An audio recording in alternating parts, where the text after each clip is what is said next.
Bom, primeiro, dizer que é um prazer, né, estar com vocês de novo aqui. Eu acho que agora eu tenho uma certa esperança, assim, né, de que a partir de 2021 poder me dedicar mais, né, ao grupo. Eu espero que vocês também entendam esse grupo como um espaço, né, de vocês, de todos nós, né, para poder a gente desenvolver não só o estudo intelectual, mas também uma, entre aspas, né, uma comunidade, né? Eu não gosto muito da ideia de comunidade no sentido burguês, assim, mas no sentido, né? Então, que todo mundo entenda esse grupo como um espaço, né, de formação, né, e de vida também, né? É um pouco influenciado pelos espanhóis, né? Eu acho que é mais ou menos por aí. Então eu olho para a tela assim, eu vejo só coisa boa assim, né? Eu vejo só gente, né? Então a sensação que me invade assim sempre é de muito afeto, muito. Então, mais importante que o estudo do Marx é estar junto, né? Com vocês. Eu acho que isso é bem importante. Então o texto de hoje, né? É o texto Trabalho Assalariado e Capital. Eu acho que o Saulo também, né? A gente pegou essa versão aqui da expressão popular, mas a gente tinha indicado também naquele dia o estudo a partir do site, né? Do Marxistes, né? .org. Então, enfim, tanto faz, né? Não tem problema. Vamos fazer um estudo livre, né? Do texto, os comentários e tal, e espero que.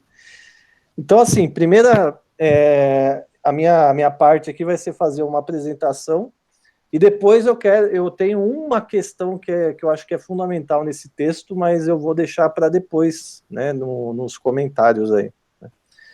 É algo que não está exatamente no texto, mas está no texto, né? Ao mesmo tempo que não está, está. Depende da leitura que a gente faz dele, né? E é algo muito importante, eu acho. Então, assim, primeiro, né, para quem não conseguiu ler, ou enfim, ou não tinha essa versão, o texto Trabalho Assalariado e Capital, ele é um texto publicado, né, em 1800 Oxente, em 1849, né? No entanto, ele é publicado em 1849 na revista Nova Gazeta Renana, né? Bom, quem viu o filme do Marx vai lembrar da Gazeta Renana lá de 1843, né? Mas aqui é a Nova Gazeta Renana, né? Em 1849.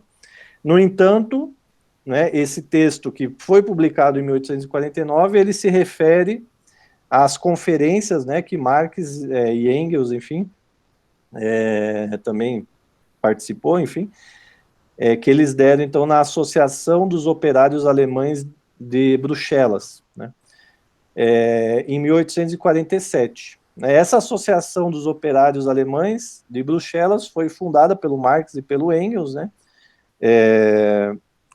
lembrando, assim, que nesse período, né, de 44, quer dizer, o Marx chega na França, né, sai da Alemanha, chega na França em 44, e nesse período entre 44 e 49, ele vive vários exílios, né? Ele é exilado da França, vai para a Bélgica, volta para a França, depois vai para... Bom, se eu não me engano, né, se não tem mais nenhum exílio aí no meio, ele chega na França, fica um tempo, conhece o Engels ali em 44, é expulso, vai para a Bélgica, fica lá um tempo também, um pouco mais de 2 anos, volta para a França, e aí a situação já também, enfim, e vai para, depois de 48, e vai para Londres viver ali na década de 50 até o fim da vida, né?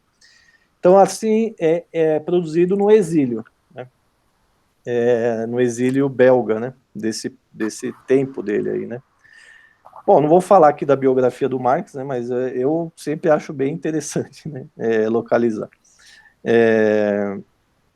Bom, então, esse texto, né, segundo Engels diz, né, na introdução, ele não foi concluído, né, São vários artigos, mas, enfim, poderiam ter mais, né? Mas eles foram produzidos como artigos bem no período revolucionário da Europa. Então, o Marx, isso aconteceu várias vezes com o Marx ao longo da vida, né? Ele deixou o trabalho teórico para atender às demandas do movimento operário, né? Nesse período. Então, isso vai acontecer depois nos anos 60, nos anos 50 também.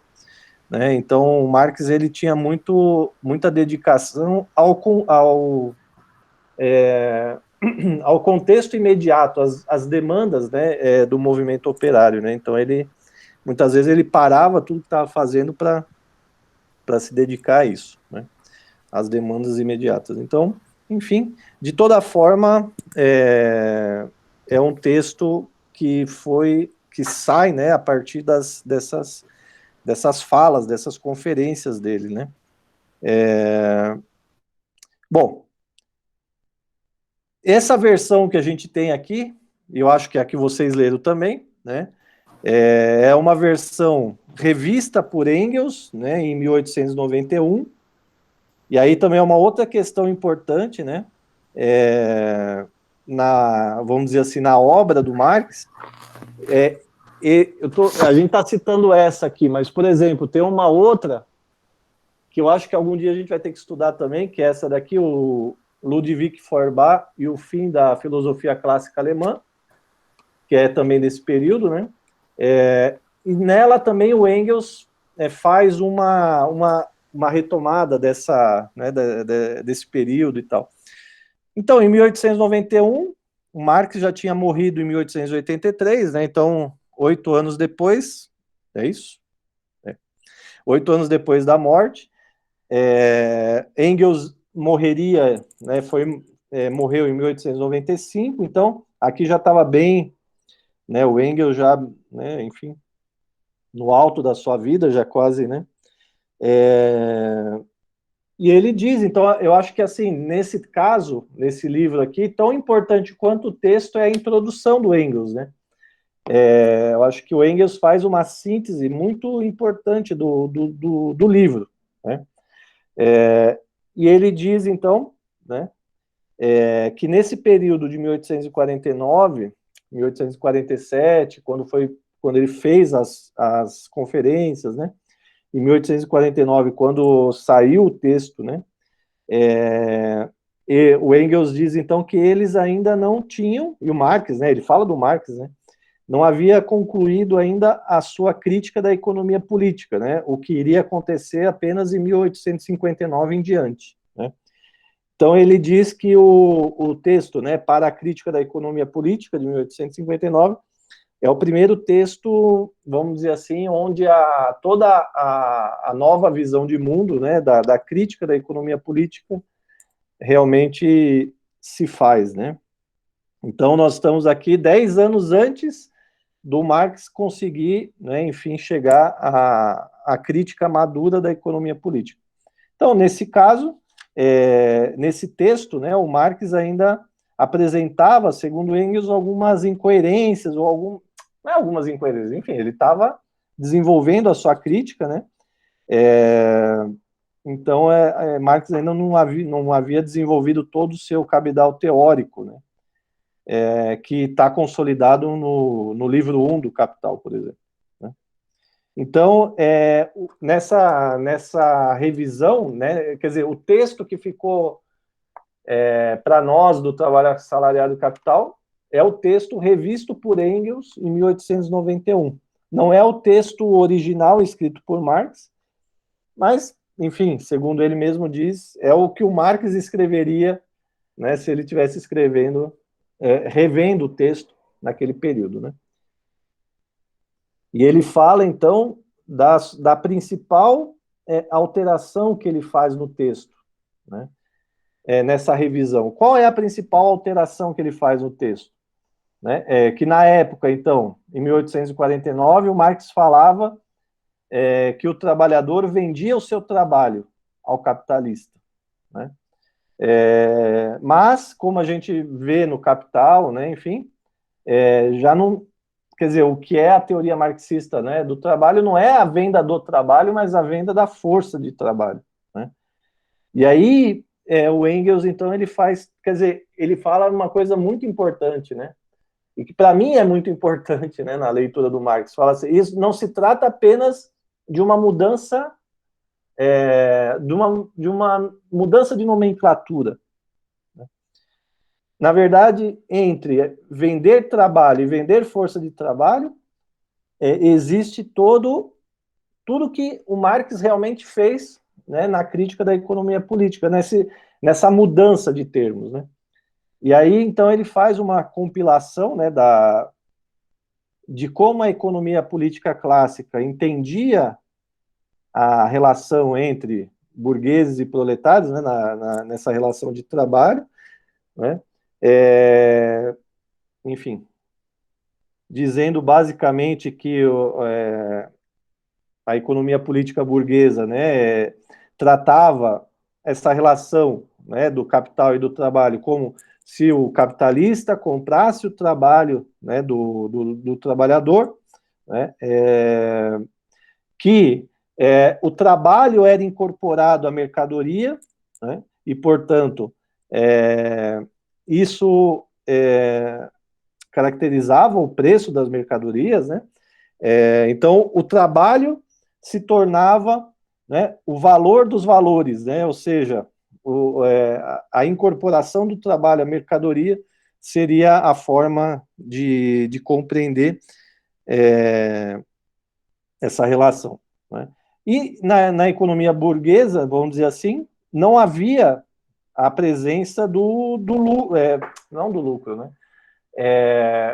Havia a ideia de que o capitalista vendia a mercadoria pelo seu valor, pelo valor da mercadoria, né? Então, o valor da mercadoria seria igual ao custo da sua produção, né? E aí, o que o Engels fala, assim, o que os economistas burgueses não chegaram a explicar, pelo próprio limite ideológico, qual é o custo do trabalho, né? Qual é o custo de produção do trabalho, né?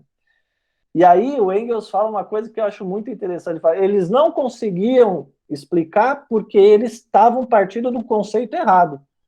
Eles estavam partindo do conceito de trabalho, né? E isso se tornou um obstáculo para que eles desenvolvessem a teoria econômica, né? Ou seja, eles não conseguiram explicar, né, a realidade porque eles partiam de um conceito que era o conceito errado, que é o conceito não é um conceito errado, é um conceito ideológico, né? Não existe conceito errado, né? Nesse caso aqui é um conceito ideológico, né? Então, enfim, deixa eu ver.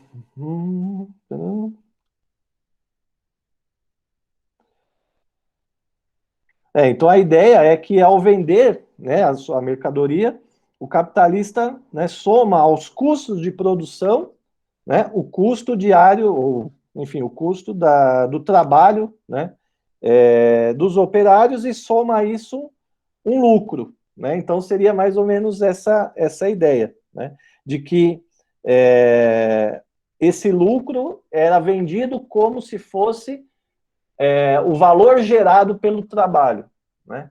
Então, o lucro ele estava incorporado ao valor que o trabalho gerava. E obviamente que aí tem uma armadilha ideológica, né, que a economia burguesa não pode superar, né? No entanto, diz Engels, então, que a parte que o capitalista vende como preço do trabalho não chega aos trabalhadores, né? Então, se o trabalhador, ele dá o exemplo aqui, né? Eu não vou ficar citando o exemplo, mas se o trabalhador gera, ele fala lá, 3, e o capitalista vende a mercadoria pelo custo de produção mais 6, aí o trabalhador olha e indaga, bom, como que eu vou explicar que eu ganho 3 e gero 6. E esses outros 3 não vêm para mim, mas fica para o capitalista, né? Ou seja, é uma forma de explicar que tinha muitos limites, né? Que tinha limites que, segundo fala o Engels, sem falar nessa forma, é um limite, né? Um limite não só conceitual, mas é também um limite ideológico, né? Ou seja, eles não desvendaram a fórmula da exploração capitalista, que é o que o Marx começa nesse texto aqui, e não só nesse texto, mas na vida dele, né? E aí eu vou terminar com isso, eu não vou falar da teoria do valor, né? Eu vou parar por aqui. Mas dizer assim, ó, que na vida do Marx, acho que isso é bem importante, né? Ele conhece a economia burguesa, a economia clássica, a economia política, né, em 1844, quando ele chega em Paris, né, e conhece o Engels, né, e ele lê o texto do Engels, né, que é um esboço para a crítica da economia política, que saiu, se eu não me engano, foi na Gazeta Renana, foi? Ou foi na... Aí não lembro qual revista que foi, mas foi uma revista que só teve um número, né? Fala, Lucas! E então, assim, em 1844, ele E aí, conheceu a pessoal? economia política. E 3 anos depois, ele estava, né? Oi, Gui! Ele estava apenas e tão somente engatinhando nesse conhecimento, né? Isso que é importante a gente lembrar, né? Ou seja, 1847, quando ele estava fazendo as conferências, fazia 3 anos que ele tinha conhecido a economia política, né, a partir do Engels. E aí ele, né, enfim, foi começar a estudar, enfim. Mas, de fato, e aí, de fato, o Marx conseguiu realmente sentar, vamos, igual a gente diz hoje, né? Conseguiu sentar para estudar o lance mesmo, foi na década de 50, né? No seu exílio londrino, né? Vamos dizer assim, que é onde ele passou a vida inteira, o resto da vida. Ali sim, ele passou essa década de 50 e depois a década de 60, realmente esmiuçando a economia política, né? Que foi resultar depois, né, no Capital. Mas eu não vou falar da descoberta do Marx, eu vou ficar nessa introdução, né? Dizer que esse texto é muito importante como uma porta que se abre, né? E, 19 anos antes do Capital. Eu acho que é importante pensar o Marx nessa caminhada dele, né? Quer dizer, o cara é um fenômeno, né? Olha quanto tempo ele demorou. Se ele fosse para Capes, né, ele seria anticapesiano, né? Porque ele demorou 19 anos para poder fazer a sua obra genial, né? Então, esse é o primeiro capítulo, vamos dizer assim. A gente pode dizer, por exemplo, né, tem a obra anterior. Eu não diria a ideologia alemã, eu acho que não é o caso, mas a miséria da filosofia talvez seja o primeiro momento ali, né? Mas um texto mais voltado para a economia mesmo, né? Embora não seja voltado para a economia somente, esse texto aqui de 40, que diz sobre 1847 até 1849 e é revisado em 1891. E olha que grandeza desse texto, porque, quer dizer, lógico que a revisão do Engels entre trabalho e força de trabalho é essencial, no entanto, é uma revisão que demonstra que o texto estava de pé, que bastava fazer esse ajuste, que é um ajuste fundamental, mas que, enfim, né, mantinha aí a validade do texto, né, mesmo 1891. Ai, cacete, eu sou muito ruim, né? 41, 42 anos depois, né? Bom, eu deixo por aqui a minha parte, por enquanto, né?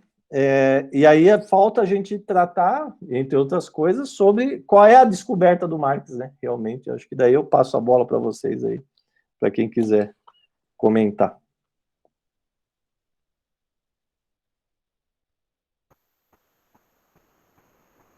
Vou fazer um comentário aqui, em cima da tua fala, tá? Mais em cima da tua fala do que da leitura mesmo. Mas é interessante essa alteração que o Engels, a revisão que o Engels faz no texto, né? E como você ressaltou, não é só uma alteração terminológica, uma alteração categorial mesmo, porque ali ele descobre lógico, o Engels já maduro, né? Ele falou, o Marx aqui já tinha um embrião da categoria força de trabalho, né?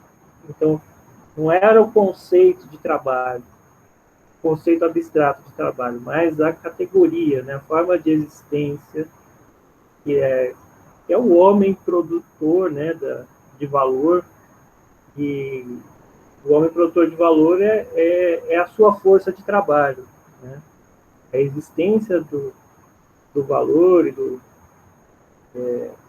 e a possibilidade do capital, né, só se dá por conta dessa categoria força de trabalho que está ligada diretamente com o próprio homem. E aí entra a radicalidade, né, da filosofia do Marx. Então, o Engels, né, ele falou, isso está mais de acordo com a filosofia do Marx do que se a gente deixar o conceito de trabalho. Né? Porque ali Marx ainda estava tateando ali ainda, né? Não tinham ainda essa compreensão que ele vai ter no Capital. E aí ele já traz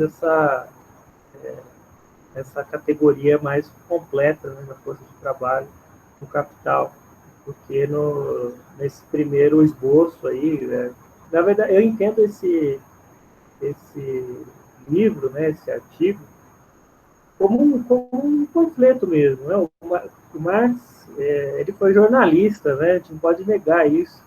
E também foi um texto publicado na Gazeta. Então, tem um estilo, uma linguagem quase jornalística, né? E ele queria dialogar com os trabalhadores. Então, tem essa característica também do texto. É um texto, é um panfleto, não no sentido pejorativo de panfleto, né? Mas é um panfleto no sentido de ter uma comunicação mais direta com os trabalhadores, trazendo esses conceitos. Então, ele tenta usar os exemplos ali do dia a dia dos trabalhadores para demonstrar como é que esse, esses conceitos ali, ainda como conceitos, né, como é que esses conceitos eles se efetivavam, né, na realidade prática dos trabalhadores.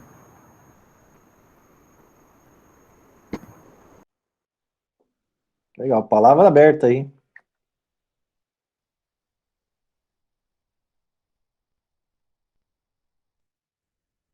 Mas vai um por vez.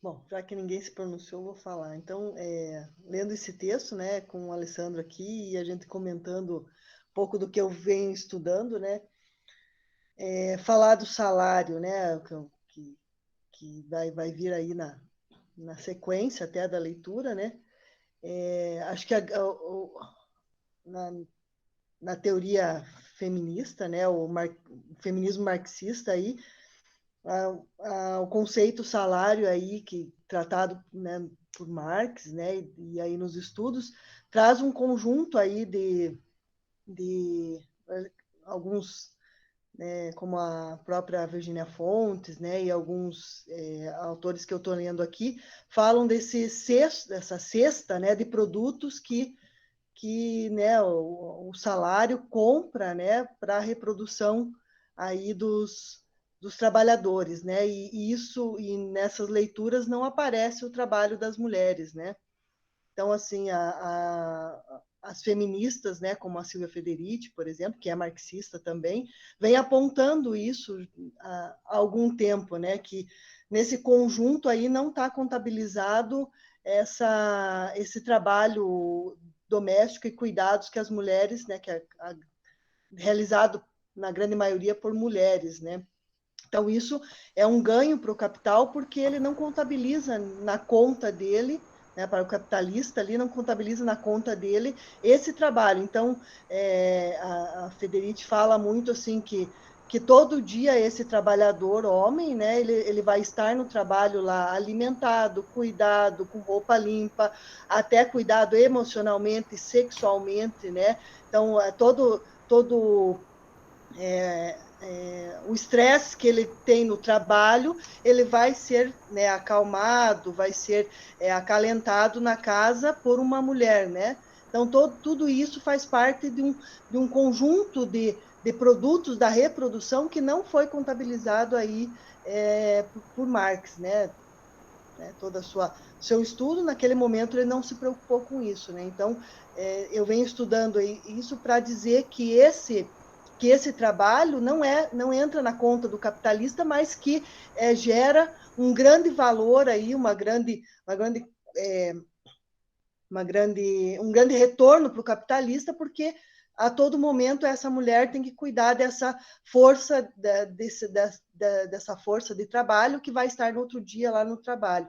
Além disso, né, as mulheres contribuem com a própria reprodução, né? Então elas geram as futuras forças de trabalho, né? A futura mercadoria aí, e cuida disso, e vem, né, cuidando, alimentando, levando para a escola, buscando, né, fazendo com que vá para a escola, com que seja cuidado lá. Então, nessa análise aí fica claro, né, nesse momento, qual é que ele traz aí a questão da reprodução, mas não contabiliza aí as mulheres nesse conjunto aí de produtos que garantem a reprodução dos trabalhadores, né?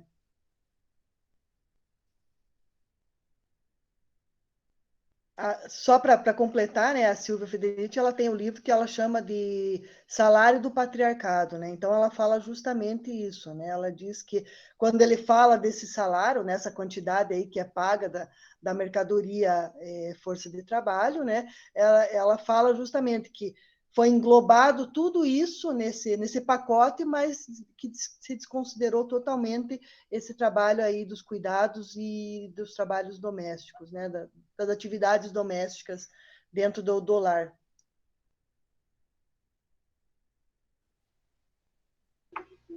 Legal. Eu acredito que é nesse livro que o Marx começa a utilizar o conceito de categorias, né? É nesse livro que ele explica ali o que ele considera como categoria, né? Que as categorias ele vai usar para a explicação do real, que são formas do modo de ser, determinações da existência. Assim, eu não li todos os livros do Marx, mas eu tenho a impressão que aí, nesse texto, Salário, Preço e Lucro, que ele começa a usar esse conceito de categorias, que depois virou artigo de vários autores, em cima só disso. Wilson, eu não sei se é nesse, eu acho que, na verdade, a primeira vez que ele fala da categoria é no texto da crítica ao Proudhon, né, a miséria da filosofia, que é de 45, é um pouco antes disso aí, né. Ali ele começa pela primeira vez a falar das categorias, né. Mas é o que o Saulo falou aqui, acho que isso que o Saulo falou já dá um salto ali, né, nesse sentido, quer dizer, aqui o Marx já não estava lidando com algo etéreo, né? Ele estava lidando com uma realidade, né? Na verdade, ele estava colocando em movimento a categoria trabalho, né? Mas só que as categorias não nascem prontas, né? Assim, e nem a análise dele da realidade também está pronta, né? Ele vai evoluindo e vai complexificando a coisa, né? Oi, Viviane, boa noite. Seja bem-vinda aí. A Viviane é aquela que vai nos dar um sítio para para chamar de nosso numa festa do JET logo, logo, né? Então, assim, ó, eu queria só, não sei se alguém quer comentar, eu queria voltar um pouco atrás, então, que a Ana já complexificou aí a questão do salário, mas voltar um pouco, então, no que ele, né, no que ele traz no texto sobre isso, porque o que a Ana falou, me parece, vamos dizer, uma premissa, né, que é o conceito de salário, né, do Marx, né. E aí eu acho que me parece não conseguir, posso estar enganado, mas não consegui ver que esse conceito de salário muda no Capital, por exemplo. Me parece que esse conceito de salário permanece no Capital. Posso estar enganado, mas se alguém tiver aí na mão alguma coisa, quiser, mas me parece que o que ele chama de salário no Capital, né, ou seja, na obra de 1867, é o mesmo conceito que ele já trata aqui. Diferente da ideia de trabalho, da força de trabalho, por exemplo. Né? Mas, vamos... fala. Não, que a fala da Ana, ela é bem interessante, ela no segundo texto do Salário, Preço e Lucro, quando o Marx ele trabalha a composição do salário, né, e aí ele traz o componente da formação social. Ele vai dizer, a composição do salário é aquilo que o... Você está conseguindo me ouvir? Sim. Tá? A composição do salário é o necessário para que o trabalhador volte no dia seguinte e continue trabalhando, né? É o necessário para a continuidade do trabalho, da força de trabalho, para a existência da força de trabalho. Mas isso muda conforme a formação social. E ele dá vários exemplos. Assim, na Irlanda, o preço da força de trabalho é menor do que na Inglaterra, porque na Irlanda os trabalhadores são acostumados a comer batata. Na Inglaterra, não, eles já têm uma exigência um pouco maior, então a força de trabalho aumenta. Né? E aí é bem interessante esse componente social, né? Cultural, digamos, né? Da composição da força de trabalho, porque não é só um componente matemático, né? Não é só uma questão matemática, mas é uma questão cultural e política, fundamentalmente política, porque vai depender da pressão que a classe trabalhadora faz, né? E aí, incluindo as mulheres também, né? Por que as mulheres não compõem, né? Não compõem quanto mais a pressão do patriarcado sobre as mulheres é maior, né? Menor é o salário nesse sentido também. Quanto mais a sociedade aceita essa pressão também, culturalmente, né, politicamente também, maior vai ser esse lucro do capital em cima, né, do trabalho não pago, né, para a classe trabalhadora e para essa composição da classe trabalhadora. Mas eu queria só trazer essa discussão ele vai fazer no salário, preço e lucro, né? Quando ele vai discutir a composição do salário, né? Ele vai trazer esse componente histórico e cultural na composição do salário, né? E acho que aí daria para fazer uma discussão a respeito das mulheres, né? Como é que elas não entram nessa discussão, como é que uma boa parte dessa lucratividade do capital gira em torno, né, de manter a opressão sobre as mulheres, né, porque é uma imensidão de trabalho não pago, né, que vai compor o lucro do capital. Eu acho que isso que você fala, Saulo, é bem importante, porque a Frederici, ela fala de momentos históricos e de lugares, né? Então, quando ela faz toda essa discussão, ela diz que, lógico, nas Américas essa pressão é maior, esse salário, né, esse conjunto aí pressiona os salários para baixo, porque, lógico, aqui é muito mais exploração do que nos Estados Unidos, na Europa, na África, na Índia. Então, ela fez todo um estudo na Índia e ela traz isso, né? Ela diz exatamente isso, né? Que conforme determinados momentos históricos e lugares do planeta, isso vai ser diferente, né? Lugares aí vai ser diferente.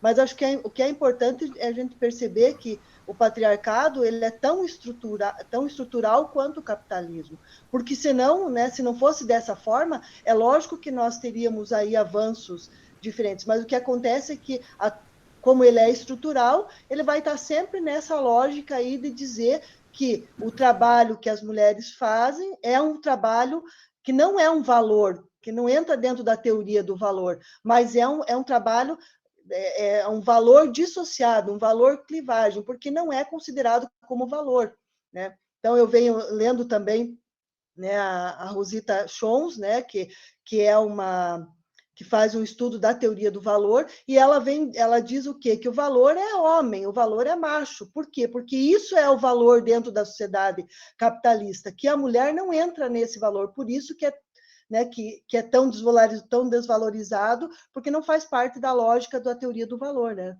Então, é importante a gente lembrar que o patriarcado ele é estrutural, assim como o capitalismo e como o racismo, né?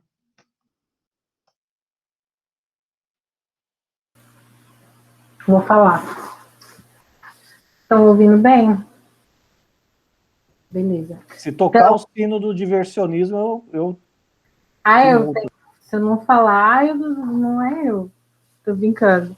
Mas então, antes de o Alessandro disse que ia se ater e voltar a uma parte do texto, mesmo ao que o Marcos coloca aqui do salário, mas aí só, assim, uma consideração geral e bem inicial, assim, do que eu, né, consegui entender, até já li outras vezes esse texto aqui, mas toda vez que a gente lê, dá uma paranoia diferente na cabeça da gente, e você acha que entendeu, no fim você não entendeu nada, né? No começo tá difícil, no final, como eu sempre digo, parece que tá no começo de novo.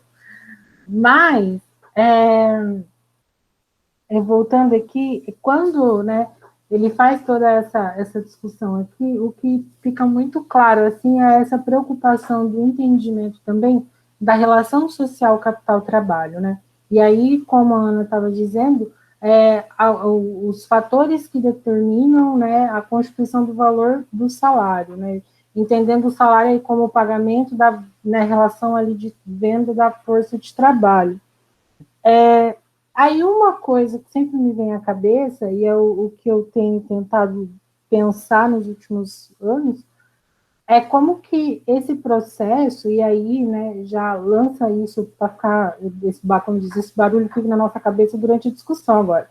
Mas é assim, pensar que nos processos atuais de trabalho precarizado, né, um exemplo, a constituição do valor do salário. Muitas pessoas, elas conseguem o seu salário, né, seja da forma como for, mas ela não tem um contrato ou uma relação social ali que identifique esse binarismo, essa dualidade patrão-empregado, né? Aí ela não tem isso, ela não tem um espaço de trabalho, ela não tem os instrumentos de trabalho, ela não tem a relação com outros trabalhos, com outros trabalhadores, e assim, ela constitui o seu salário, né, consegue ali se manter, mal consegue manter a sua subsistência, porque esse trabalho não é o suficiente, esse salário não é suficiente, e aí eu fico pensando assim, para mim, dá um bug na minha cabeça quando eu tento entender, então, essa lógica aqui do operariado, pensando, por exemplo, nos trabalhadores de serviço hoje em dia, ou pensando mesmo na dinâmica de quem vive por financiamento coletivo, que é a realidade de muitos jovens pesquisadores aí que estão desempregados esperando os concursos que sabe que não vai ter, mas a gente alimenta a esperança que um dia tem, mas não sei. Então, é um pouco dessas questões, assim, então, só mesmo uma consideração e um desabafinho, assim, básico, para a gente pensar um pouco disso, né? Essa relação capital e trabalho, né, dentro desse contexto de precarização, assim, da vida, né, que não é suficiente. Posso ter viajado? Posso ter viajado. Não sei. Se me permitem, assim, uma viajada também, quando eu estava lendo o texto, me veio muito a fala que o professor Alessandro falou quando foi propor esse estudo, que era pensando na questão de como a gente se identifica como trabalhador quando vai ler, e quando a burguesia lê, não compreende. E uma das coisas que me chamou a atenção, acho que talvez seguindo a linha do Guilherme, é que ele fala que o valor do salário é determinado do salário mínimo, é determinado do que a gente precisa para sobreviver, né? E voltar a trabalhar. Mas hoje para mim, eu percebo que o salário não cobre o que a gente precisa, né? Então, se a gente fosse viver sozinho, sem ter outras pessoas para dividir despesas, a gente não consegue cobrir, né? Não consegue sobreviver mesmo.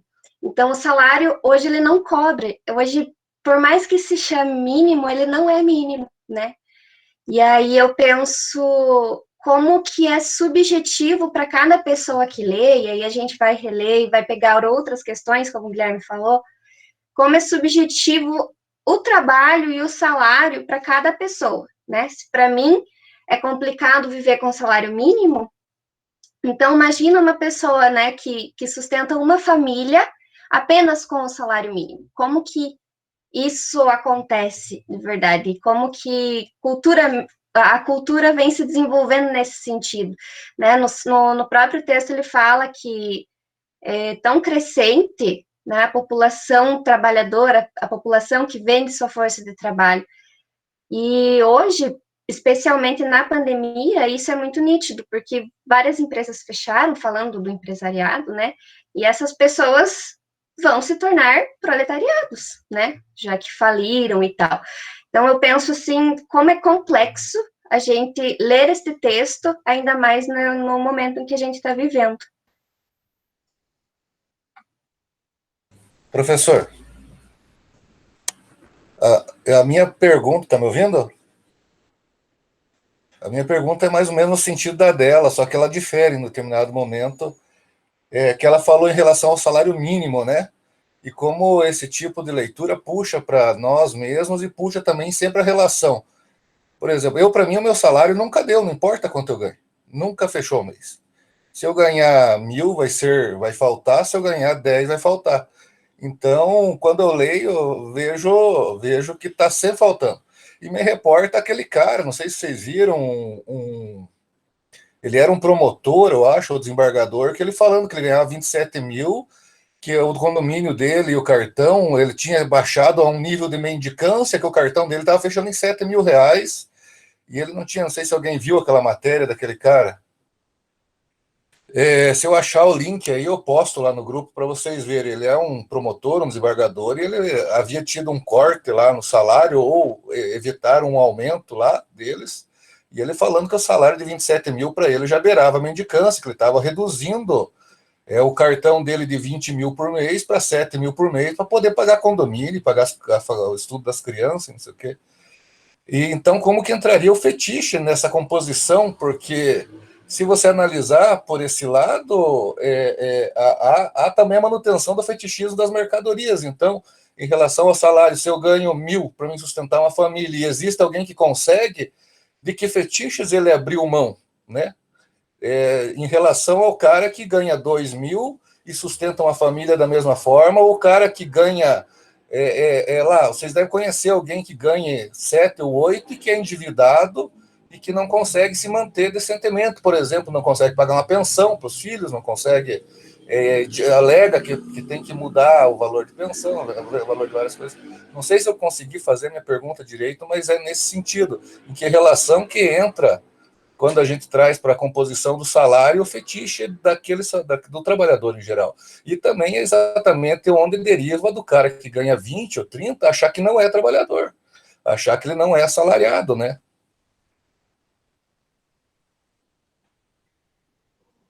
Viu, mas isso aí é uma pergunta que precisa ser respondida ou pode só ficar, ficar em termos de reflexão, assim, para a gente pensar? porque aí entra uma questão que para mim, assim, diferencia um pouco, né, em relação ao que o Marx tratou aqui, que você está falando de um funcionário público, né? E aí a composição do salário do funcionário público não tem nada a ver com essa daqui, que é a composição do salário do operariado, né?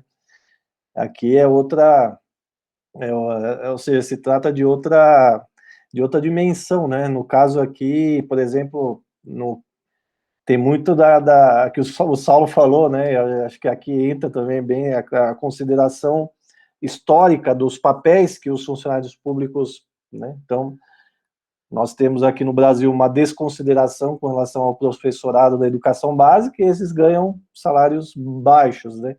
Mas somos uma histórica república dos doutores, né? Que tem nas carreiras aí doutorais salários super altos. Mas essa diferenciação não se dá pela base do valor da força de trabalho, né? Que é o que o Marx discute aqui, que, vamos dizer assim, é a base do sistema capitalista, né? Aqui nós estamos falando, no caso do que ele era? Promotor, né? Promotor? Da manutenção do aparelho do Estado, né? E aí é uma outra consideração, assim, quer dizer, aí nós temos que pensar não quanto vale a força de trabalho, mas qual é isso daria, assim, daí outras discussões, né, mas qual é o valor, no sentido, não é o valor, quanto vale, bom, enfim, aqui agora também estou improvisando a partir de outras coisas, mas, né, quanto vale manter o aparelho do Estado funcionando eficientemente para que ele cumpra o seu papel, né? E aí, aí a gente vê, por exemplo, bom, aí entraria num outro campo, né, mas a gente vê que dentro do aparelho do Estado, tudo que tem a ver com a questão do direito e das leis vale muito mais do que os outros, né? Inclusive, mais do que os médicos, porque os médicos dentro da rede pública não ganham tanto,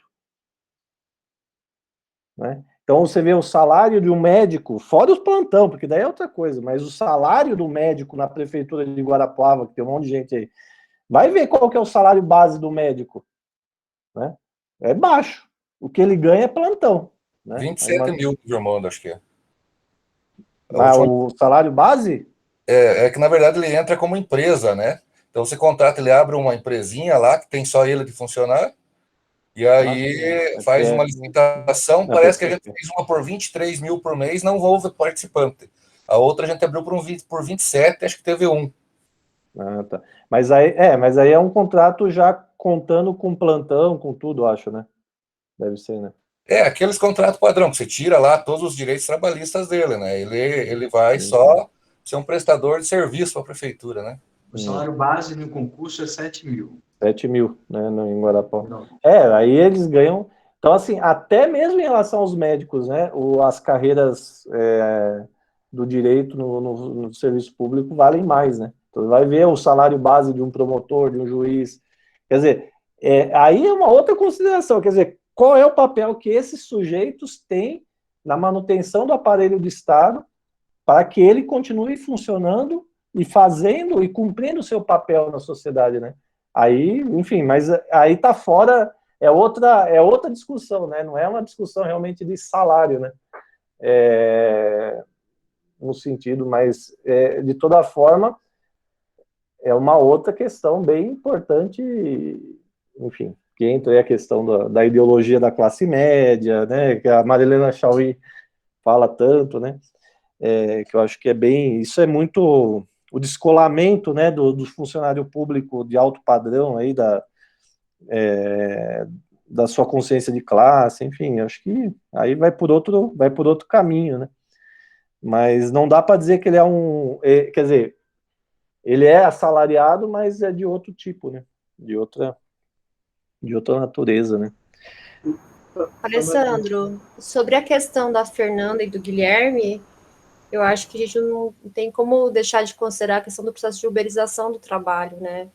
e esse trabalhador precarizado que tem que acumular diversas funções, né, para poder garantir a sobrevivência, para garantir sua própria existência, né? Então, a gente pega os trabalhadores que são entregadores, né, nesses aplicativos, ou motoristas de aplicativo, toda essa vida que gira em torno dos aplicativos, né? Como que eles têm que ter 2 ou 3 empregos para poder se manter, para produzir a própria existência. Então, claro que o Marx teve a sorte de não nem precisar analisar isso, mas tem o Ricardo Antunes que faz uma análise bem significativa sobre esse processo de uberização do trabalho e como que isso reflete na nossa vida, né, de a gente achar normal trabalhar 60 horas, 60 horas não, 60 horas por semana, né, ou trabalhar mais horas para poder garantir a existência. Então, pensar salário hoje, né, ninguém tem mais essa garantia salarial, né, que a gente ganha por produção, né, quantos trabalhadores hoje ganham pelo aquilo que ele produz, né, então, a própria terceirização do trabalho, esse movimento de terceirização do trabalho no setor público também, né, tive esse movimento de maior precarização do trabalhador. Mas só sobre isso é importante lembrar que no próprio Marx, no Capital, aqui o Engels fala um pouco na introdução, enfim, mas tem no Capital também essa caracterização do salário por jornada, que é o clássico, e por peça também, enfim, eu acho que tem uma atualidade, né, a genialidade do Marx está nessa também, quer dizer, a partir da ideia de que o que é o Uber ele ganha o quanto ele entrega, né, é a atualização do salário por peça, né.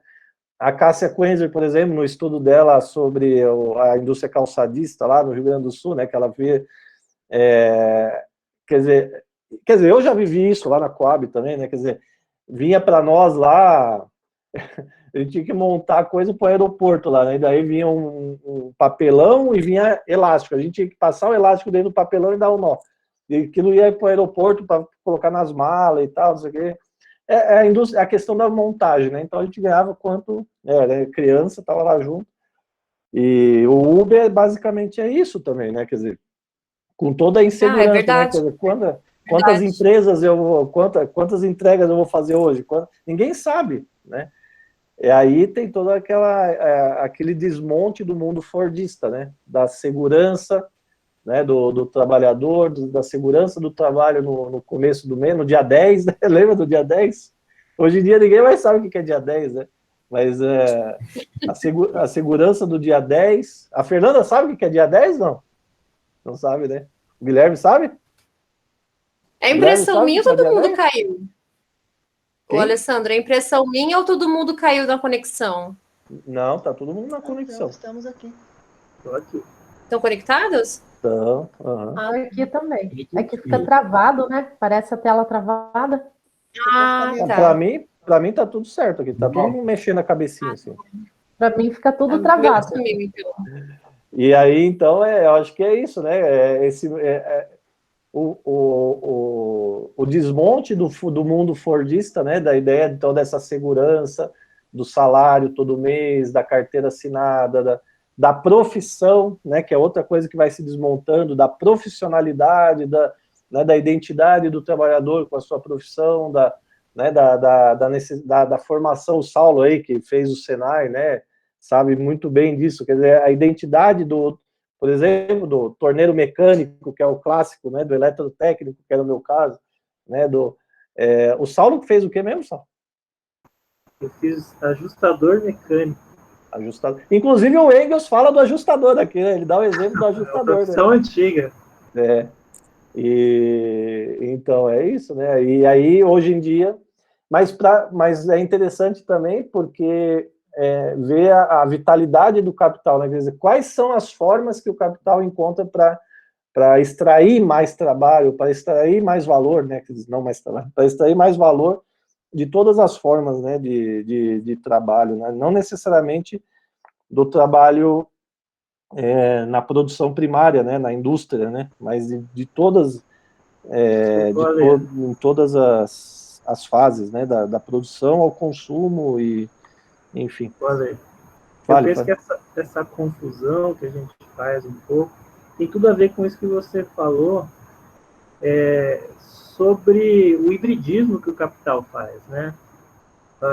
Por exemplo, o estado de bem-estar social foi um desvio que a jornada capitalista, o capitalismo fez para poder se manter, né? Continuar existindo. E aí eu penso assim, o Marx, quando ele escreveu esse material, e o Capital também, né? Ele estava escrevendo para o proletariado, né? Então era o proletariado, era a ideia de prole, né? De você ter que ter muitos filhos para poder ter o mínimo para poder sobreviver na família, né? Era para essa classe trabalhadora que ele estava escrevendo, né? E é para essa classe que ele tá mostrando como é que se compunha o salário, como é que os capitalistas diziam para o proletariado quanto que eles tinham que ganhar. E dessa forma instruir a luta, né, dos trabalhadores. De certo modo, o Fordismo ele deu uma bagunçada nisso, né? O estado de bem-estar social garantiu os direitos, garantiu uma segurança, né? Previdência, saúde, educação. Então, sobrou dinheiro para o proletariado, né? Sobrou dinheiro para esse trabalhador gastar em outras coisas, que o Paulo falou, né? O fetiche e tal, né? Do trabalhador. Mas hoje a gente está assistindo um retorno da proletarização, né? Porque a uberização, esse processo de... É lógico que assim, a gente tem que fazer um parênteses, né? Porque a uberização se dá muito mais no setor de serviços, mas também ela está proposta hoje para o serviço público. Esse servidor público que ganha 20 mil, aí, 12 mil reais, ele também está na lógica hoje dessa, né, dessa flexibilização, que é um retorno à proletarização, né? No sentido que o Marx mesmo escreveu, que a tendência do capital é a proletarização do trabalho. Ou você é capitalista, ou você é proletário, né? Você está no sentido da proletarização. Não esquecendo o papel que as classes médias, né, fazem nesse processo, mas a tendência é sempre que o capital vai engolindo essas classes médias, né, e vai proletarizando cada vez mais um número maior de pessoas nesse sentido. E aí ele faz alguns desvios, né, para poder se manter. E aí nesses desvios a gente também acaba gerando alguma confusão, né, nessa interpretação, né?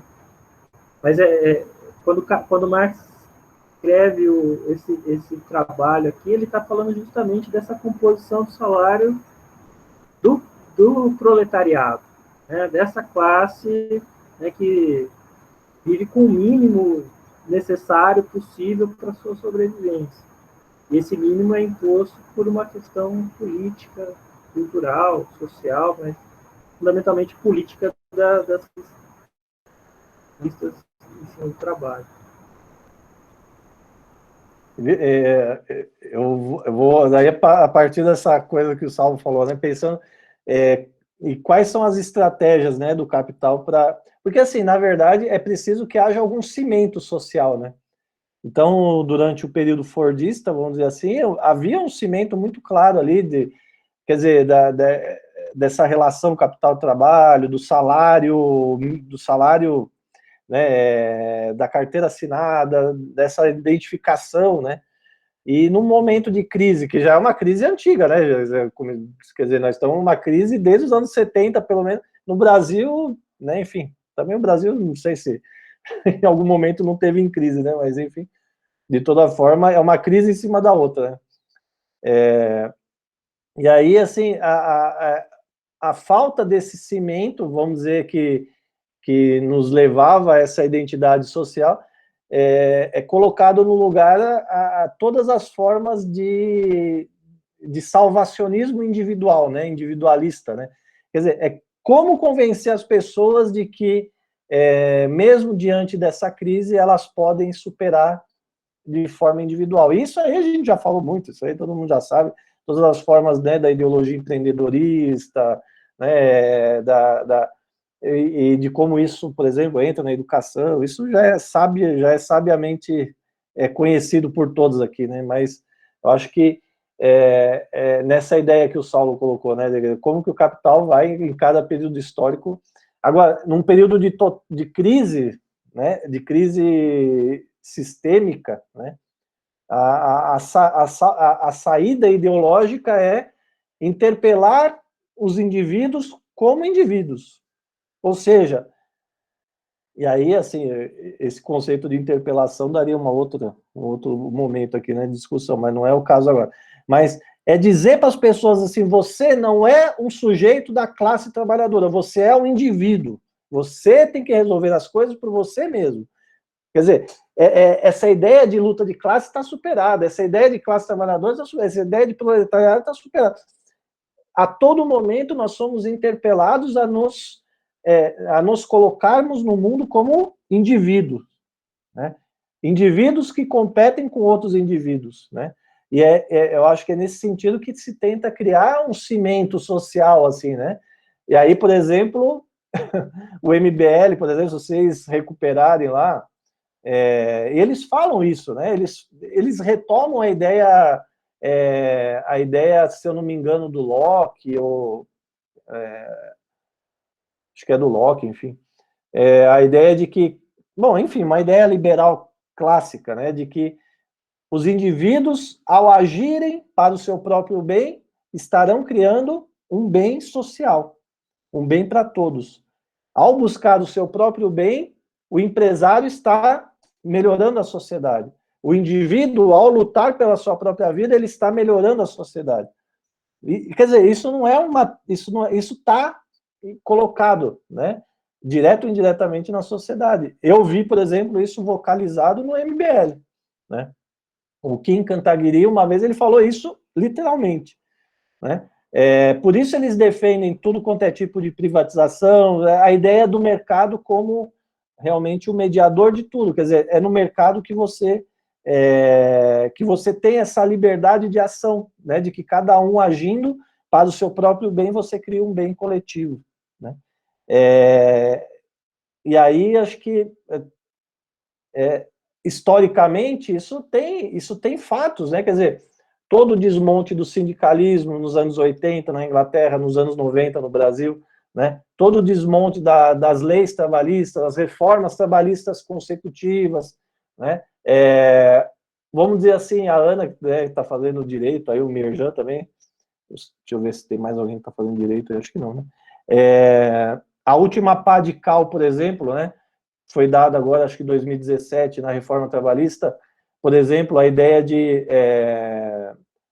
quer dizer, dificultar o acesso dos trabalhadores ao sindicato, fazer com que os trabalhadores que percam a ação judicial contra a empresa paguem o processo, né? Quer dizer, só essa medida, né, de que os trabalhadores paguem o seu processo, em menos de 2, 3 meses, reduziu as ações trabalhistas em mais de 90%. E a mídia burguesa estava comemorando isso. Olha como a nova lei trabalhista diminuiu as ações, né? Quer dizer, a justiça do trabalho, hoje em dia, ela foi bastante reduzida, né? E aí os trabalhadores ficam com medo, né, de pleitearem, né, na justiça o seu direito. A Ana aí levantou. Então, só completando isso, né, e aí a gente percebe bem nos discursos, né, dos professores de direito, né, isso causa na gente, né, que estuda aí o marxismo, né, uma certa revolta, mas o papel que o direito tem é de colocar esses sujeitos em impede igualdade, né? Então, o contrato, o direito faz justamente isso, né? Ele diz que são sujeitos, né? São indivíduos iguais na medida em que um está disposto a comprar e o outro está disposto a vender, então eles são iguais, então a teoria da equivalência, né? Ele diz que os dois são capazes, e esse direito coloca esses sujeitos numa linha de igualdade que não são iguais, né? Mas ele faz justamente isso, quando ele coloca esse contrato aí, que diz que são sujeitos livres que podem negociar tranquilamente, mas não são, né? E a questão aí mesmo que o Alessandro estava falando, do direito, nessa condição aí dos sindicatos, né? Então, por exemplo, hoje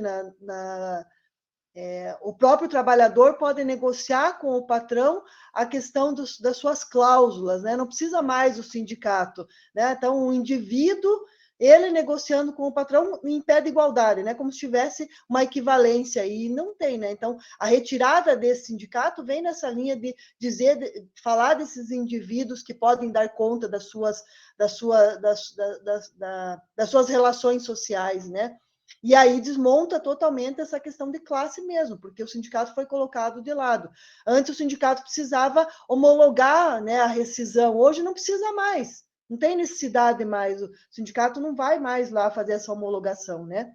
E ontem tive aula segunda-feira tive aula com o professor de Direito Trabalhista, né? Ele falou com todas as leis, né, falou assim que se não mudar a lei trabalhista de novo, não vai ter mais empresário, não vai ter mais classe trabalhadora, não vai ter mais para quem a gente advogar, né? E lá na Espanha, que eu estava assistindo aula de manhã com ele, né?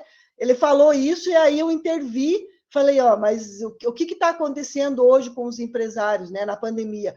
Que o governo pega o fundo público, né, que é um fundo que nós, trabalhadores e os empresários também, né, quando eles pagam seus impostos, faz isso daí, mas o que o governo faz? Daí paga a dívida pública, né? E eu falei isso para ele, falei, o que o governo tinha que fazer? Pegar esse fundo público e acudir, claro, esses pequenos empresários, né, que não têm condições, que estão falindo mesmo, né? Mas ele não faz isso. E aí, acho que segunda-feira ele fez para me provocar, e ele falou assim, se alguém tiver alguma coisa para falar e contra, pode falar. Eu fiquei quieta, né? Não falei, porque eu já tinha falado isso para ele, né? Ele já sabe a opinião. Mas olha o discurso que ele faz, né? E aí, para os meus colegas que não estudam, né, a teoria marxista, eles compram isso, né? Eles jogam justamente nisso, né? Eu vou trabalhar como advogado, não vou ter para quem advogar, porque a empresa vai falir, né? E daí ele falou, o trabalhador não vai ter dinheiro para pagar porque ele não vai ter trabalho, né? Então, veja assim, como que o direito, né, escutando o Alisson Mascaro ontem, né, nas palestras, ele fala justamente isso, o direito não é uma área que tenha justiça, que faz justiça, não, ele só trabalha para os capitalistas, para o capital, por isso que ele defende que o direito é uma forma da sociedade capitalista, né?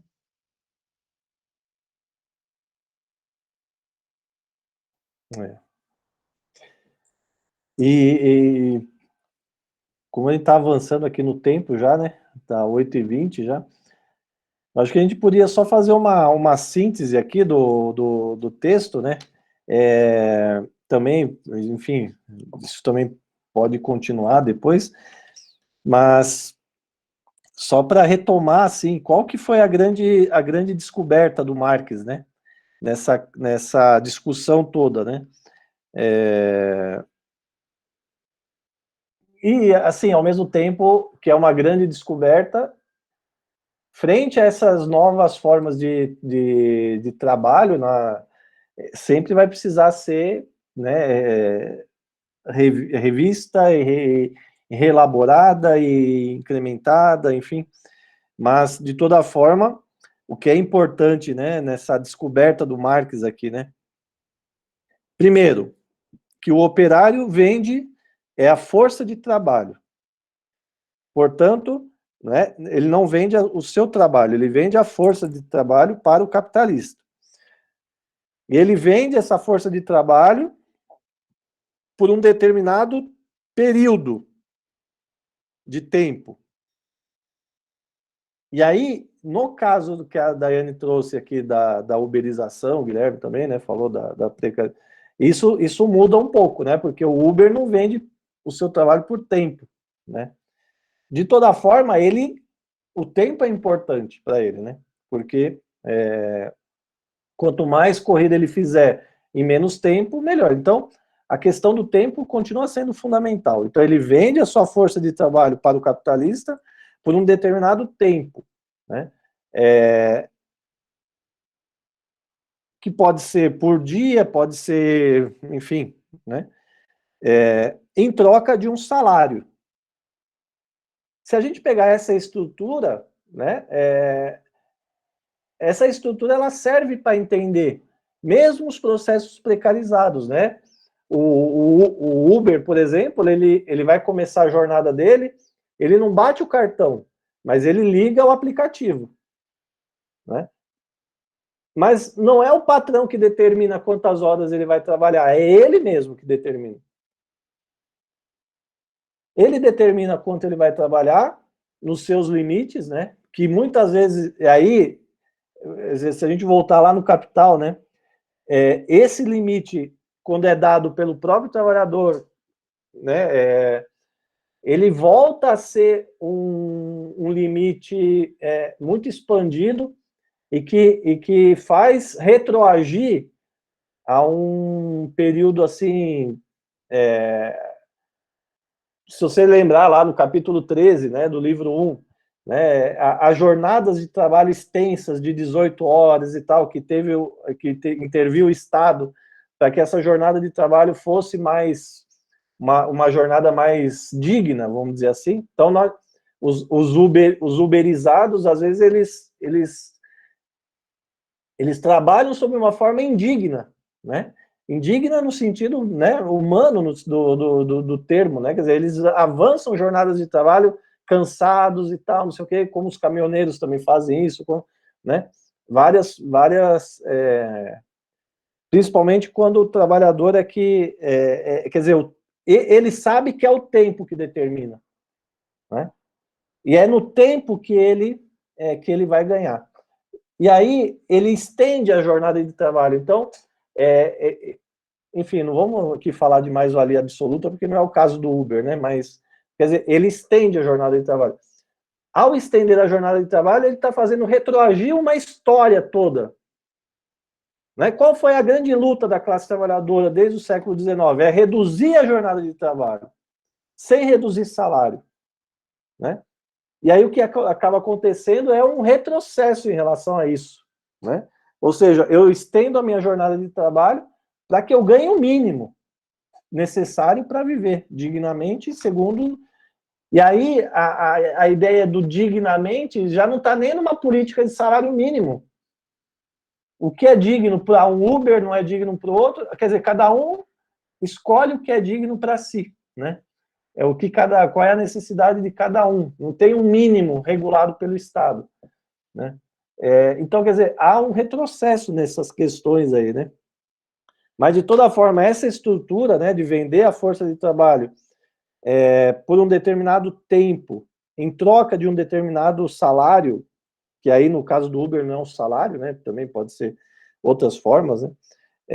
Essa é uma estrutura, quer dizer, você vende, você se vende ou você vende, né, por um determinado tempo e ganha em troca um determinado salário ou uma determinada renda, enfim. Eu acho que isso é importante, mas, né, de toda forma, é uma estrutura que explica tanto a época do Marx, como o Saulo falou, né, que ele estava tratando ali do operariado industrial, principalmente, né, acho que é disso que ele estava falando, né, mas vale também para a gente pensar, e o Ricardo Antunes, por exemplo, talvez como nenhum outro, né, faz com qualidade isso, quer dizer, ele renova essa interpretação marxista sobre os novos tempos, né, mas a partir das premissas do Marx, né. Acho que isso é importante também. Bom, no que se refere à produção industrial, né, do operário industrial que o Marx fala, nesse tempo, né, o trabalhador produz o valor necessário para a sua manutenção e para a sua reprodução, o que aí entra um pouco, né, em contradição, enfim, ou... porque, assim, eu particularmente não admito que o trabalhador, que o salário chegue para a reprodução, né?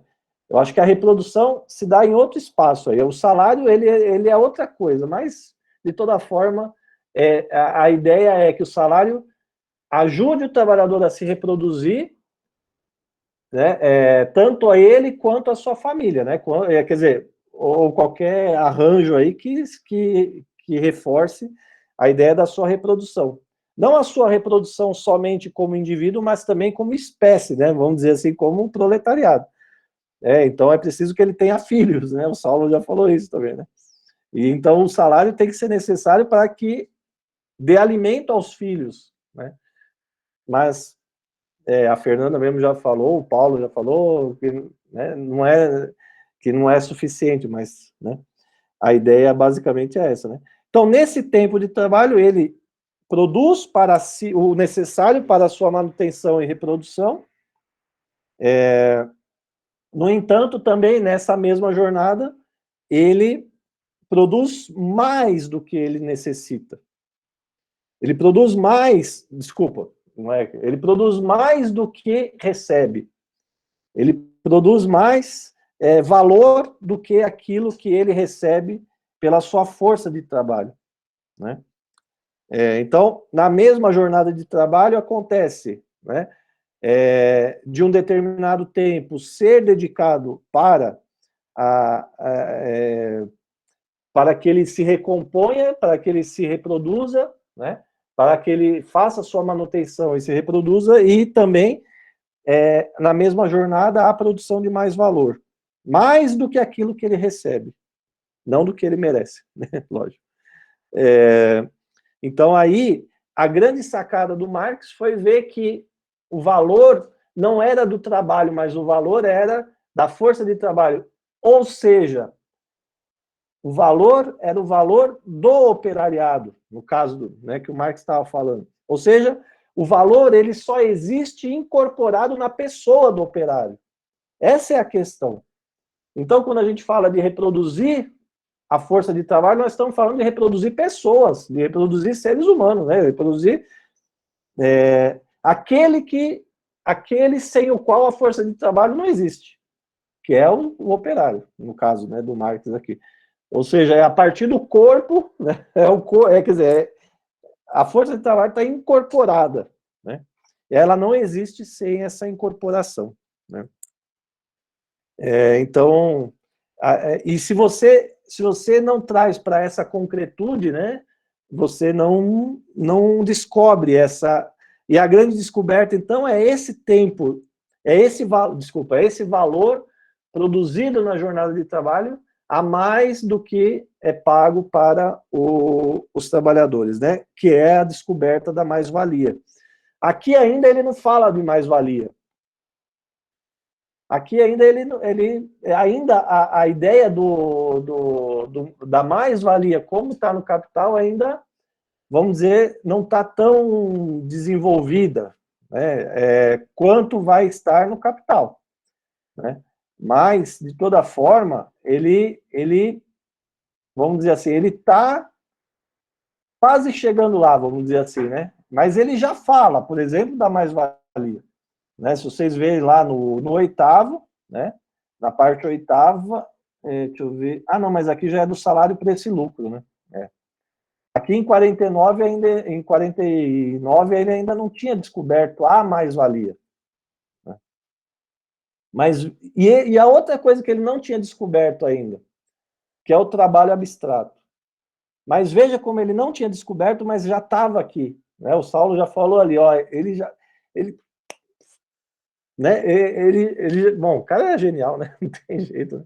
Mas a categoria trabalho abstrato, ele ainda não tinha elaborado conceitualmente, mas ela já estava presente aqui.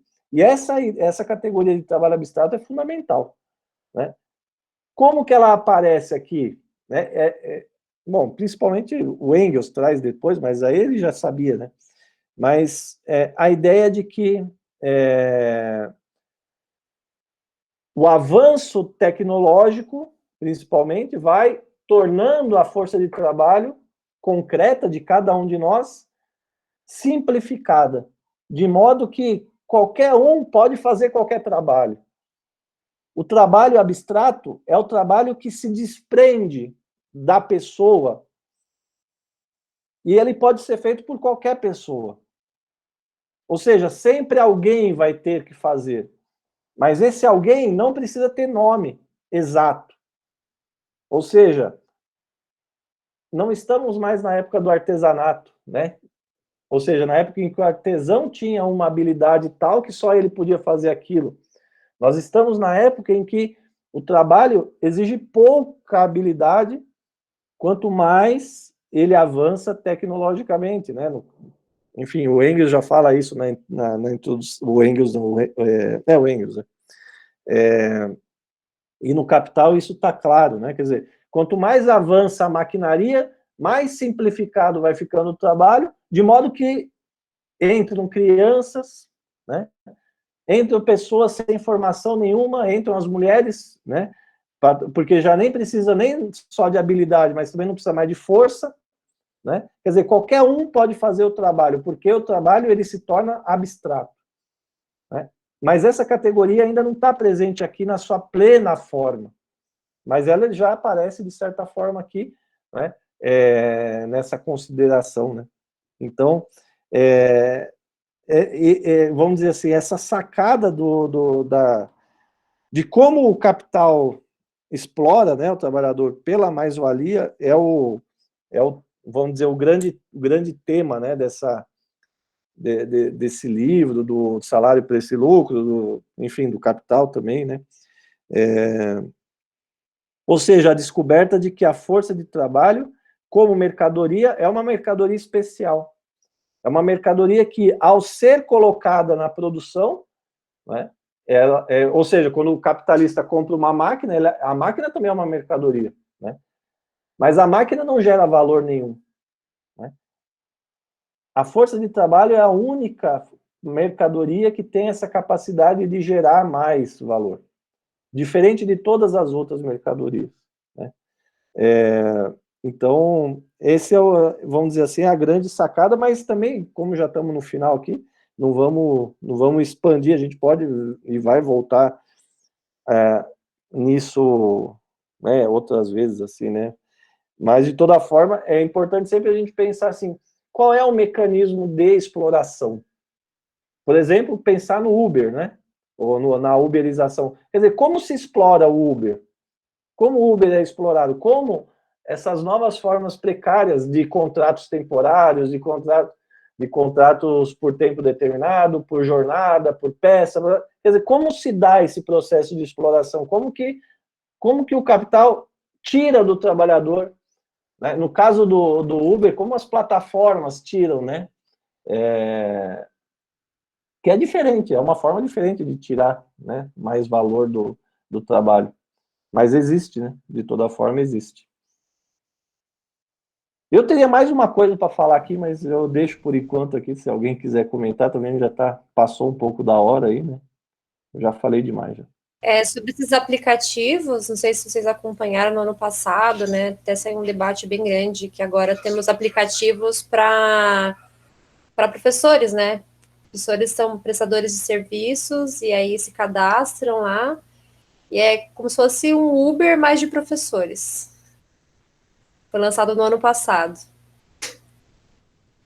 E eu estava discutindo agora há pouco com o Lucas, né, como que a pandemia, a crise, né, essa crise sanitária, ela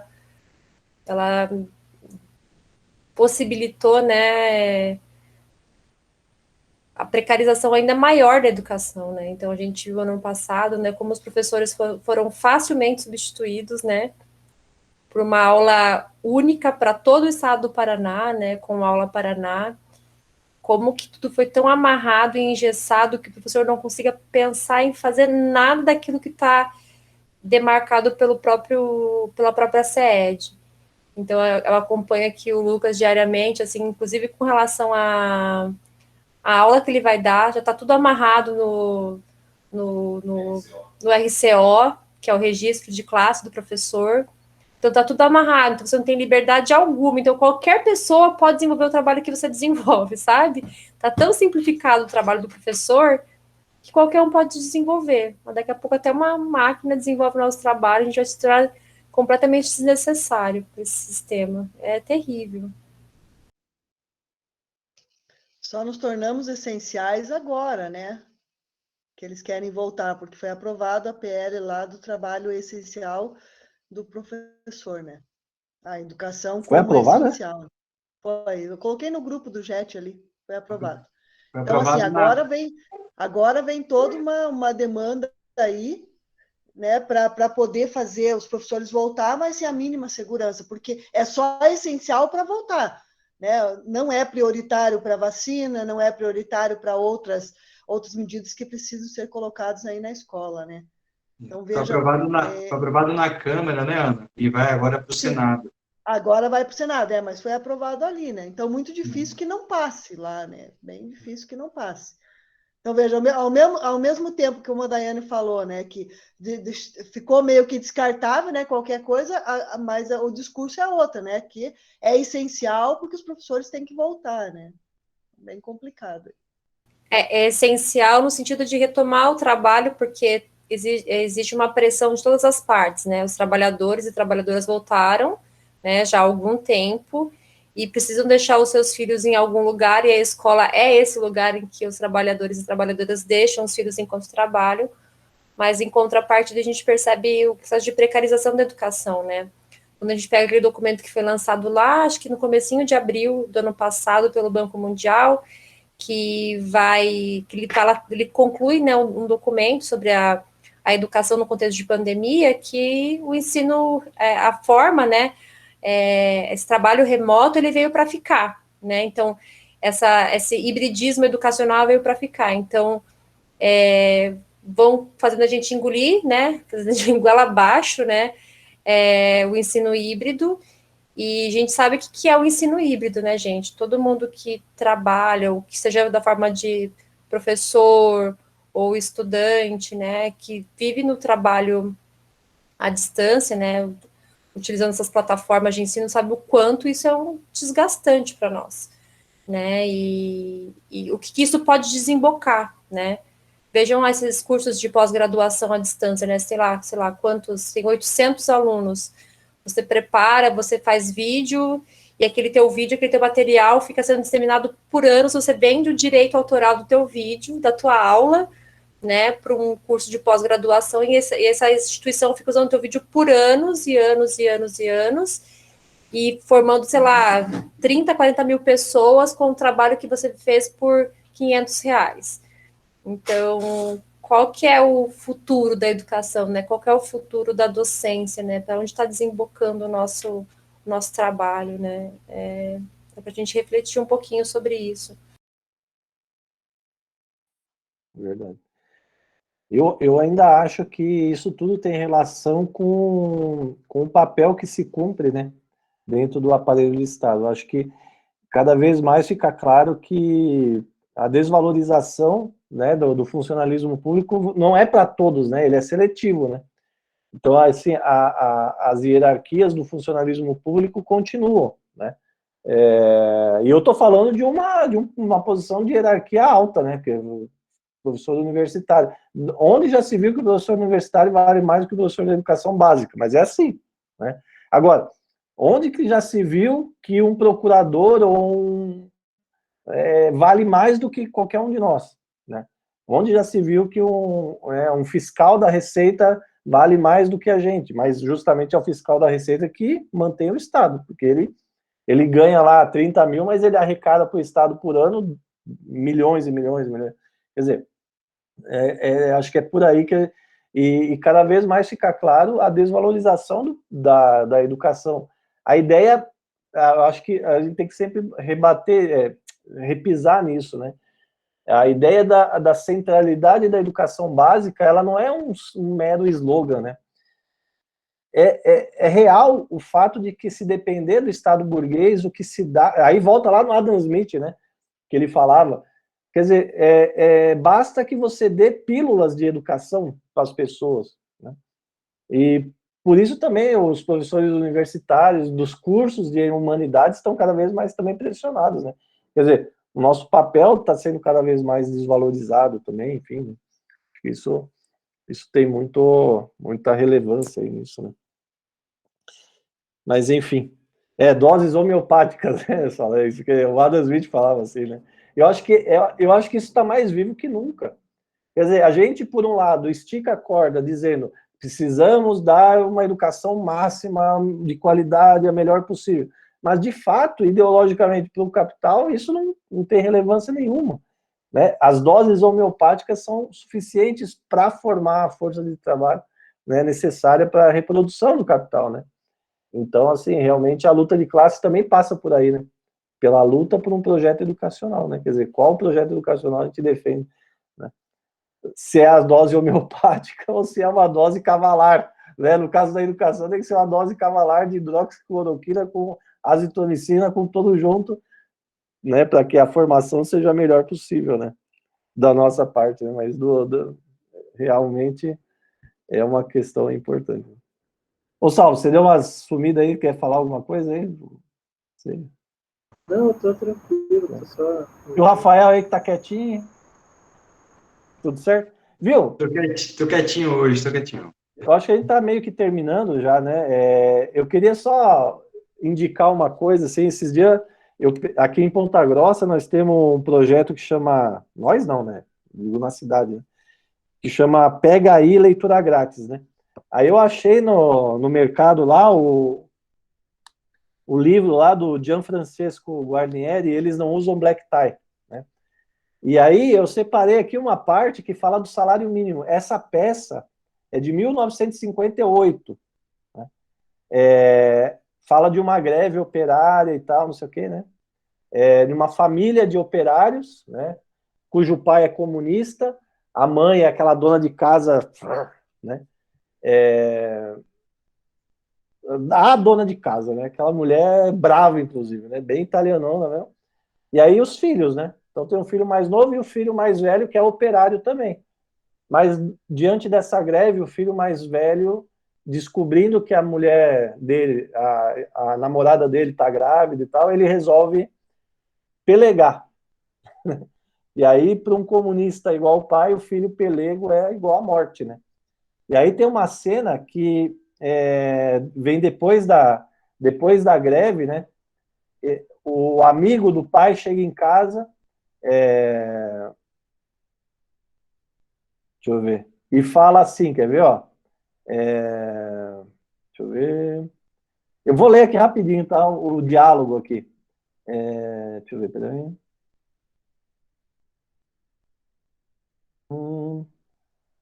Bem, nossa, essa peça aqui vale a pena ler, viu? Ó, eu vou inclusive colocar um link aqui, para quem quiser ver em PDF depois aqui. Tem vários links, né? Esse é um que eu achei agora. Ele fala assim, ó, vamos lá. Bom, o Braulio é um amigo do pai. O pai tá preso, né? Porque ele foi preso por causa da greve. Aí o Braulio, que é o amigo dele, que hoje em dia ninguém colocaria o nome de Braulio, né? Porque, enfim, pelas polêmicas todas que deu nos anos 90, né? Com esse nome. Diz assim, Dona Romana, que é a mulher do Brandão que tá preso, né? Dona Romana, eles moram na favela no Rio de Janeiro, lá no alto. Dona Romana, ufa, eita subidinha, né? E aí ele para ao ver o Tião. O Tião é o filho mais velho. Ah, você já tá aqui? E a mãe fala, nem esperou pelo pai. E aí o Braulio fala, e nem podia esperar. Preferiu se esconder logo, junto da mamãe e da noivinha. Aí o Tião, não te mete nisso, Braulio. Não te mete, não te mete. Assim é fácil. Me desculpe, dona Romana, mas não sei porque o seu filho veste calças. Aí a dona Romana, peraí, seu Braulio, o que houve? Nada, mãe. Só que eu fui um dos 18 que furaram a greve, só isso. E o Braulio fala, de tu eu não esperava isso, Tião. Braulio, tu não sabe por que foi. Não, velho, para isso não tem desculpa. tu traiu a gente, isso não tem desculpa. E a Maria, a noiva, né, do Tião, fala, por que, Tião? Não te preocupa, Maria, o que interessa pra gente é que eu não vou perder o emprego. Eu entrei, furei a greve, o encarregado tomou nota do nome da gente. Deu 1.000 cruzeiros para cada um de gratificação e disse que a gente não ia se arrepender. Para mim é o que basta. Aí a mãe fala, dessa vez, filho, tu fez besteira. Aí o Tião, cada um resolve seus galhos como pode. O meu eu resolvi desse jeito. Aí o Braulio fala, traindo seus companheiros, se todo mundo pensasse assim, adeus aumentos, meu velho. O aumento de salário, né? Aí o Tião, eu não podia arriscar. Aí o Braulio, arriscar o quê? Meu emprego. A gente precisa viver.